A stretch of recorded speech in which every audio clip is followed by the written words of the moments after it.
Yo, what's up, guys? It's Symbiote Addiction 22 back at you with another video. Now, today I got a package that came in today, and at this point, right now, I'm actually very excited to show you guys exactly what I had bought. Um, so, before I jump into any of that, definitely make sure you guys subscribe to my channel if you haven't already. Definitely make sure that you guys are keeping yourselves up to date. So make sure the notification bell is turned on. Otherwise, you won't be able to keep up to date on when I post new stuff. I am going to be still working on my movie script. Still going to tweak that up a bit and try to do a little bit of extra changes. Trying to have everything done and released by October of 2020. I know it seems long, and I would have gotten it. I would have been able to get it done earlier of this year, but because the request came in so late from one of my good friends that actually does his YouTube channel is Dasho. Um if you guys actually watch some of his videos, he was actually trying to work on one too as well, and he commented on one of my videos telling me that I should do the same thing as well for Halloween, but because like I said, it was so late, and it's not his fault at all. I'm not blaming him for that. It's just because of the fact that it was late, I didn't have time to actually come up with something. So at that point, it's like, okay, now I can go ahead and start thinking and figure out when the release date could be. It's obviously going to be October of 2020, which gives me plenty of time to get the script done, find a place where I can actually film the movie and get everything situated. So with that being said, we have a package that came in from Amazon, not Amazon, but Target. Sorry. So I figured I'd go ahead and show you guys. And yes, I do have the box turned the wrong way, and I understand that I do, but it's only because of the fact that I have to make sure I hide the information on here. So let's go ahead and open this and see what's in it.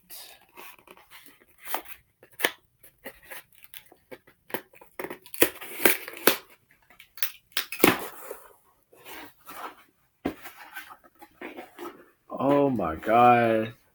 Oh my goodness. So obviously this is what I got in um so what I ended up purchasing. So obviously if you guys haven't been on the internet or haven't seen what's been going on around WWE, one of the famous wrestlers, Glenn Jacobs, which apparently is known by the WWE wrestler Kane, he was actually making a book about his life, his politics life, and as well as his wrestling career. Going through all of that, um, this was actually one of the books that I've been looking so forward to getting. Um, Wanted to actually see everything that came about, how he actually became what he is now. Um, so love it, love it, love it. I want to give a big shout out to Glenn Jacobs as well. Definitely one of my favorite wrestlers. Definitely a good idol to me, and I look up to you, and you inspire me to try to do good things. So big shout out to you, Glenn Jacobs, and hopefully one of these days maybe I'll be able to come and see you. Definitely get a picture, and I'm really hoping that if I do get to see you, hopefully you'll be able to sign this book, and I'm just go ahead and do it now, and as well as the mask. Like I said, I'm a big fan of Glenn Jacobs, so having this mask actually means a lot to me. Definitely grew up watching him wrestle, and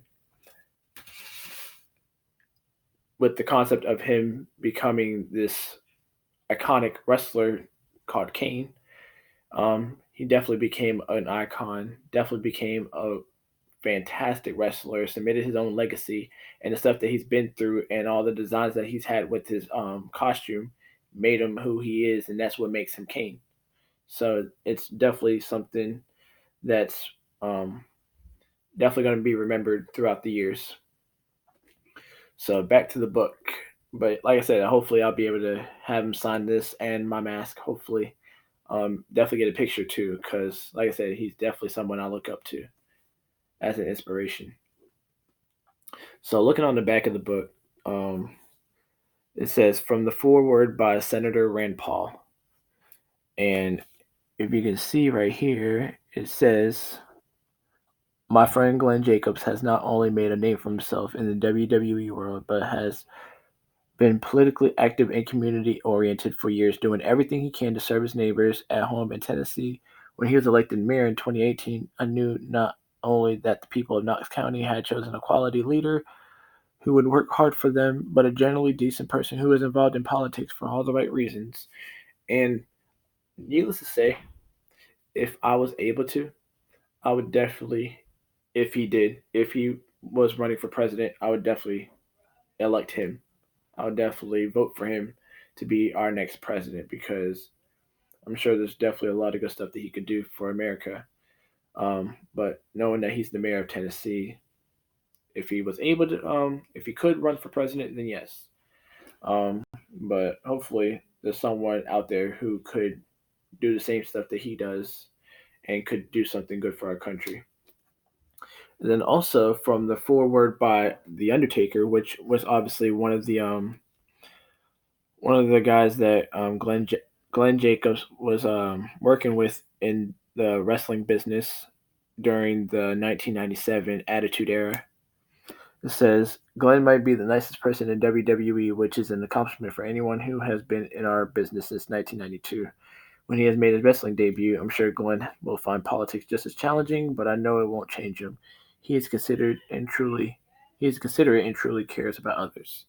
And I believe that. I do believe that he does care about others. And believe it or not, he has done a lot of good stuff for Knox County, Tennessee.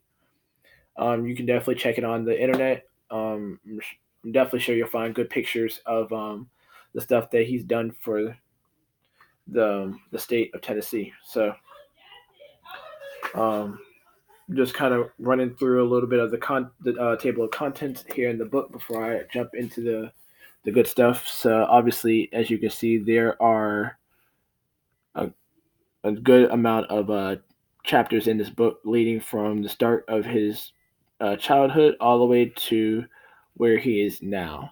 So it's a lot. And knowing that he's been in the wrestling business since 1992, um, it definitely is a lot. So this book actually has 275 pages, and the back, obviously, the 275 is obviously the index page of everything in the book. So I don't want to jump too far into everything. I do want to say first before I get into this that if you guys check out part two, I actually have the partial cosplay of my Spider-Man symbiote suit. So um, what I'm gonna do is I'm going to do a full cosplay review just by itself. So I'm gonna show the mask again, and then I'm gonna show the actual the face mask that I got from Heroes Time, and after that we'll definitely go ahead and put the whole thing on, and then kind of go, I guess, elaborate on it, and then and that should be about it right there. So like I said, I'm gonna be wearing this suit at the Comic Con here in January of next year. So definitely make sure that you guys keep your notification bell on because I will be getting myself a new camera here in a couple weeks. So with that being said, we're gonna jump into the good stuff. So I just want to read this for you. I just want to read this to you guys. It says forward by Undertaker. Just literally just a good paragraph or two about everything that he talks about with working with Glenn Jacobs in the wrestling business. So I know it's a little hard to see, but it says it's hard to imagine a performer for WWE who has been more integral to the popularity and evolution of Undertaker than Kane has been for over 20 years. It's also hard to imagine a better person in the pro wrestling business than Kane, aka Glenn Jacobs, who performed as my half brother for many years. When Glenn entered the ring as Kane in 1997, many observers thought his career as a wrestler for WWE might be brief. The conventional wisdom was that I would work with him for a short period of time before moving on to other opponents. If you had asked Glenn back then, he likely would have told you the same exact thing. That's obviously not what happened. Kane became a force in his own right, headlining the biggest shows during the heights of WWE's popularity in the 1990s. Having Kane, Stone Cold Steve Austin, Dwayne The Rock Johnson, Mankind, McFoley, that's obviously his name, and Hunter Hearst Helmsley, Triple H, and Mark Galloway, Undertaker, all in the main event mix during the Attitude Era. That was the time from 1997 to 1999 when WWE's Monday Night Raw, which obviously at that point was called Raw's War. Definitely a good, definitely a good show to watch. Definitely was a good show to watch back then. Loved it. When WWE's Monday Night Raw went head to head with WCW World Championship Wrestling's Monday Nitro, and it is, and I'm reading on this side too, guys. So I'm sorry that you guys are kind of figuring out where I'm at. So I'm up here. Um, and it is a time I would never forget. That was like the Mount Rushmore of wrestling with all of the legends on top at once. Nor will I ever forget all the great times Glenn and I had with the late great Paul Bearer. And for most of you guys that do know, I won't elaborate too much, but just for the ones that don't know who Paul Bearer was, basically Paul Bearer was the father of both Undertaker and Kane. Just as as the character himself, he wasn't actually the real father, just in the storyline that these two have had. Yeah, so he was managing both the Undertaker and Kane together, but then also separately. Kane accomplished so much separate from his work with Undertaker, from becoming a world champion multiple times to teaming with Daniel Bryan to form Team Hell No, and even going corporate to join the Authority. He has seen and done it all in WWE, constantly reinventing himself to repeat his success. So he teamed with Daniel Bryan, if I'm not mistaken. It was around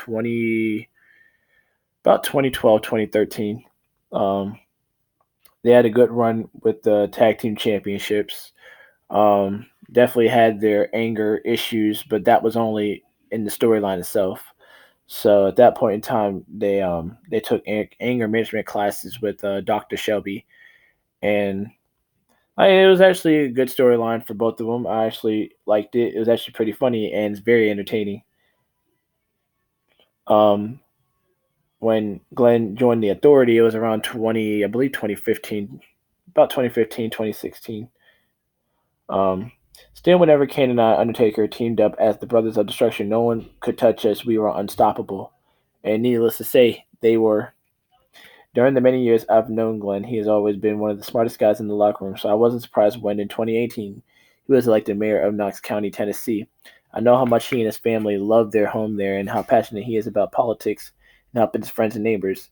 Glenn might be the nicest person in WWE, which is an accomplishment for anyone who has been in our business since 1992. And right now, if you can see, I am right down here where my finger's pointing at, right here. Which he has made his wrestling debut. I'm sure Glenn will find politics just as challenging, but I know it won't change him. He is considerate and truly cares about others. The Glenn you see is the Glenn you get. Every day, both of us appreciate the unique lives we've lived in WWE. The stories we told in the ring will remain etched in the minds of many long after we're gone. That's quite a legacy. For Kane and Undertaker, I wouldn't change a thing that's happened over the last 2 decades. Demon and Dead Man's inseparable journey has been an incredible one. You just never know where the Brothers of Destruction might pop up next. Um, that's from the Undertaker's point of view as well.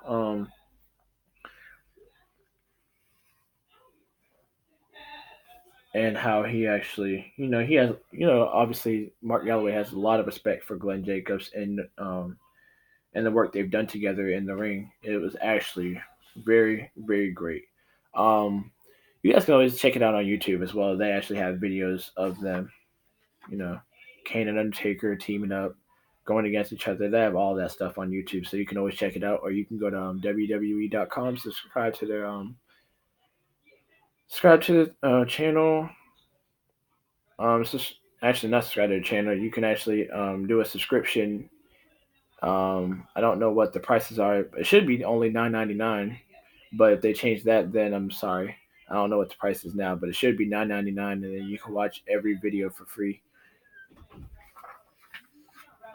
So from there on, I'm actually going to show you guys a couple pictures on here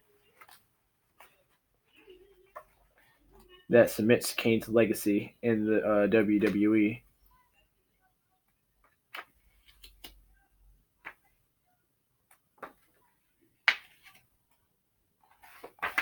All right, so right here, the first one on the very left, which is this picture right here.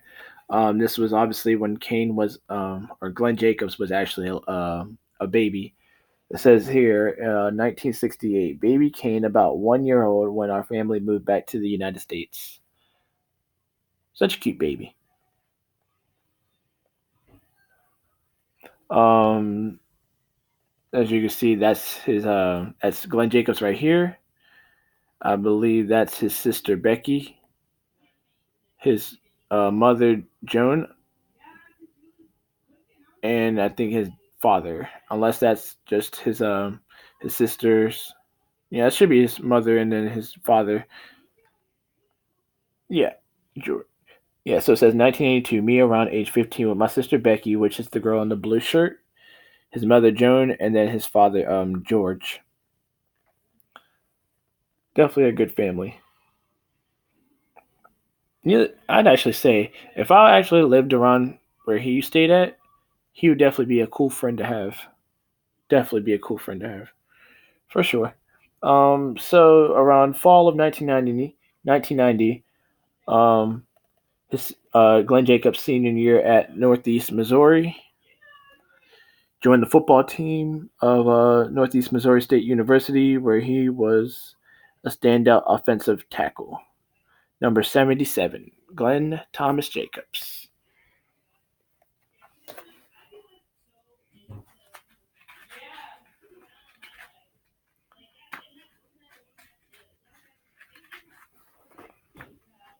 Jeez. Okay, so next, not even looking at the left side of the screen, but the right side right here. It says here, 1992. This was Glenn Jacobs' first promo pic of his wrestling career as Angus King, and I believe this was not. It wasn't Tampa. It was I cannot remember it because Tampa was where he was training with Malenko. I can't remember, but this was when he first met Jerry the King Lawler. But like I said, I can't remember where it was. But anyways, moving along the lines, if you see the small picture right here, I know it's hard to see because it's super small, but that picture right here where I'm pointing at, um, this was 1994 alongside Dutch Mantle, which was known as Zeb Coulter in WWE, and he was there around 2015 as well. Or not 2015. He was around like 2009. About 2009, 2010. He was around at that time. I meant to say that. He was competing in Puerto Rico as a Doomsday. Pretty interesting character though. Um, Once you get the book, you'll definitely be able to see the full image. It definitely looks as small. So, like I said, if you get the book, you'll definitely be able to see exactly what it looks like. You can always look it up online on Google, and you can always check it out. The picture right here, this picture right here, um, this says Dutch Mantles, which is Zeb Coulter's The Family, Joe Don Smith, Dutch El Bronco, Louis Fabiano, and of course Glenn Jacobs himself, the original La Familia. So apparently they were a tag team at the time. So very interesting. Of course, 1995 was, I guess, when it all started. So he played Isaac Yankin, DDS, at this is SummerSlam of 1995. Obviously, when he was facing Bret the Hitman Hart. Not his finest hour, but he was definitely honored to face Bret Hart. No championship, obviously, so definitely a good, memorable match for him around that time. Obviously, around September 23rd, 1996, you can see, obviously, Glenn Jacobs disguising himself as a fake Big Daddy Diesel, Kevin Nash, obviously. And alongside with him was his manager at the time, the best commentary person in WWE still today, the incomparable good old JR Jim Ross. And it says here, Fake Diesel led to the ring by the incomparable Jim Ross on Monday Night Raw. Obviously, you see this picture right here. This was the design that they wanted to do for Glenn Jacobs as Kane, I guess. Yep, this was the early Kane concept. This is what they wanted him to look like. Um, so it says here, July 1997, early Kane concept art from WWE Creative. Ditching the cape was a good call, and I can definitely say so myself. Like the design of the cape was good. Don't get me wrong. The design of the cape was really good. It's just it was a lot better without the cape. But if you guys go on YouTube, you can actually check out the video of Kane making his entrance to the ring, and it was around this time where he actually came out to the ring with the cape on. But obviously, he had the mask too as well with it, so definitely made it all the more better. So that's that right there.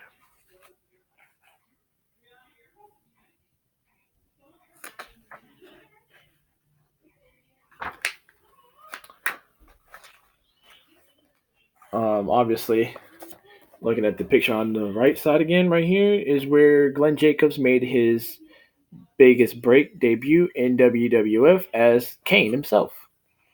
Um, Obviously, with Jim Ross commentating again with the best logo, well, not the best logo, but the best quote. That's got to be Kane. This is where he started. Obviously, made his big debut at a Bad Blood of 1997 during the Undertaker versus Shawn Michaels match in a Hell in a Cell. January 12th, 1998, you see the second picture right here that I'm pointing at right here is when both Glenn Jacobs and Mark Galloway, Kane and The Undertaker, united as brothers for the first time ever. Kane and Undertaker teasing the first union of the Brothers of Destruction on Raw. Apparently, the CEO of WWF, obviously at that point in time, and still Vince McMahon himself, definitely got Kane and Undertaker to unite as Brothers of Destruction, become a destructible force to be reckoned with at that point. The next picture below, it was only 6 days later that Kane and The Undertaker started the feud. Kane would actually set The Undertaker's casket on fire. And it says here the union was short-lived. 6 days later at the Royal Rumble, Paul Bearer and Kane set The Undertaker's casket on fire. Scorched fire, obviously. A good, memorable moment again. It was at March 29th, 1998. Kane fighting The Undertaker for the first time at WrestleMania. I think it might have been. I'm still thinking 11. I think it's 11. I'm not mistaken. It says they're taking the fight to Undertaker in our first official match at WrestleMania 11. 1998 of April 26th. This picture right here is when the Inferno match became popular, and this is what made it all happen. Flames engulf Undertaker and Kane during WWE's first ever Inferno match at Unforgiven. They created the Inferno match, which made the match even more better. Checking out the WWE games, I believe it was 2008. I believe it was 2008. SmackDown vs. Raw 2008. They added the Inferno match in there, and I believe that's it. That's going to be it for today. I wanted to go ahead and just show you guys those pictures. I do have a part two in here too as well, so um, we'll also be doing that too. So definitely make sure that you guys check out part two of this video, because I will also be going through the rest of those pictures, and as well as unboxing the cosplay suit that I've been wanting to show you guys when I got it. So, without any further ado, I'm just going to show you the mask real quick. So, obviously, this will be the mask that I'm going to be using as well. So, you guys can definitely get an idea on who I'm actually going to be cosplaying. If you still don't know, then obviously it's okay. You don't have to really know. You don't really have to know. So it's not really much, but obviously it is who you think it is. But there's definitely going to be a little extra added on to this suit. So that's going to all be in part two. So definitely make sure that you guys check that out. So make sure you guys have the notification bells on so you guys can always stay up to date when I post more stuff up. I will be having, I'm going to try to put some pictures on Instagram so you guys can always see them. It won't be this week, but it'll definitely be during the weekday. I'm actually going to have them posted up. So make sure you guys hit the subscribe button here on this side. It'll be right there, and you guys can always subscribe to my channel. Definitely give me some support. The more support we get, the better, and I can always stay in touch with you guys as well. So that way, I can let you guys know when I have stuff posted up, or if there's going to be a delay in any videos that I post up too as well. I know it's kind of hard for me now to try to do that because I don't have the subscribers that I need in order to do that. But we're rising up. That's all I'm gonna say. We're rising up, and we're gonna get there. So that's going to be it for me today. And this has been Symbiote Addiction 22. And I hope you guys have a good rest of your night. Definitely check out part two. Peace.